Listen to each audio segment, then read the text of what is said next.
الله رسول فرمایي زه در ورشم اول چې کم درې کسان الله جهنم لري به الله ما ته راشکاره کړل. څوک دي؟ اول هغه سړی دی پیغمبر علیه السلام فرمایي فامیر مسلط، هغه باچا دی ورور، هغه مسلط دی، په زور راغلی دی، په زور بس زه باچا یم، ما ته به ووټ راکوئ، ما بغیر بې چا ته نه ورکوئ. دا اولنی جهنمي دی چې الله ما ته راښکاره کوي. زموږ بادشاهان خو ډېر خوشحاله دي. پرون په چمن کې ورته ویل مال وزیران یم پیګان یم چیرې دي استۍ لارې ما ولیدلې چې موټر نشي پکې تللی.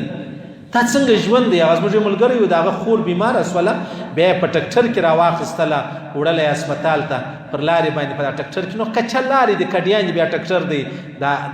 دا خورکۍ هغه هم شهیده شوله بچی یم. صحیح شو نو دوی موږ ته په اول ورځ کې نه وي چې راشي ستا د غوا پوښتنه هم کوي غوا دې څنګه ده او وخت ناجوړه وه څنګه ده. بیا چې دی کله اسلام آباد زوی شو بیا دې د پلار پوښتنه هم نه کوي. خطاوځئ مه په هېڅ چا مه خطاوځئ.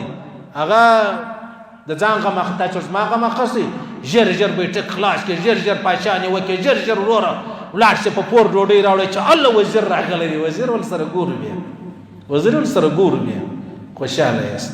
نیمه ژوند د خپل وزیرانو په عبادتو در باندې تیر شو، د خپل وزیر په صفتو در باندې تیر شو. مولانا صاحب پرونه بلوز نکاح وه، هغه خورما بیا داسې وپاشلې، انو خلکو نارې کوي الله مولانا صاحب د رزق توهین وکړي. وا سړیه که موږ ته چار ورځ خونی کوو هغه چی شته وایي؟ حجر رالی، د عمرې سره رالی، زوم رالی، چاته خدای زوی ورکوي هغه خوږي چې پر پاشي هغه چی شته؟ اخونی هغه بېعزتي ده، هغه د خوږو بېعزتي ده. لږ عقل وکړئ، لږ فکر وکړئ، علماو ته دین نور ښایست. او بیا ته دا وایه چې د خورماو بېعزتي یې وکړه، نو د خورماو بېعزتي ډېره ګناه لري که د یو عالم بېعزتي سړی وکړي. ته د انسان یعنې مولانا صاحب بېعزتي ته کوې، ته وایه چې ده ولې د خورما بېعزتي وکړه، دی پر خورما دونه ګناهګاره شو بقول ستا، نو ته چې بیا پر ده کوې هغه به څونه ګناهګاره وي. لږ سر خلاصوئ لږ. صحیح سلو. نو پیغمبر علیه السلام مبارک فرمایي اول چې سړی جهنم لري چې الله ماته راښکاره کوي هغه باچا دی چې په زوره راغلی دی. او دویم سړی هغه دی وذو ثروة من مال لا یؤدي حق الله فی ماله.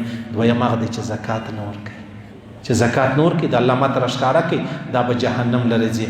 او دریم هغه سړی دی وفقیر فخور. رواه ابن خزیمه. غریب سړی دی تکبر کوي، غریب سړی تکبر ما کوه، تکبر مه کوه، خپله عاجزي ښکاره که غریب یم پروا نه لري. ګوره زموږ غریبان موږ کله کله وینو غریب سړی دی، مزدور دی، دا ولور پسې پاته دی، ډوډۍ یې په پور کړې ده، دا موټر چې کوم د انډیواله روان کړی دا یم هغه ته پټرول ور واچو پیسې زه در کوم، دا ګلان چې پر لګولي دا یم په پور کړي دي. او جهان ته دا ښکاره کوي چې دا موټر زما خپل دی. صحیح سلو. الله رسول فرمایي چې ما ولیدل جهنم لره ځي الله ما ته راښکاره کو. اول هغه سړی دی چې په زور بادشاهي کوي، دویم هغه سړی دی چې هغه مال لري زکات نه ورکوي، دریم هغه سړی دی چې غریب دی او بیا دی چیچکي دی تکبر کوي. نو پیغمبر علیه السلام فرمایي الا وان الله یحاسبهم حسابا شدیدا. د داسې کسانو دپاره چې زکات نه ورکوي سختترین عذاب دی، په سخت یو ډېر سخت حساب الله ورسره وکړي. ویعذبهم عذابا الیما. او ډېر سخت عذاب الله پاک ورکړي. الله دې موږ وساتي، الله دې موږ ته زکات توفیق راکړي، الله پاک دې موږ توفیق راکړي چې موږ زکاتونه ورکوو.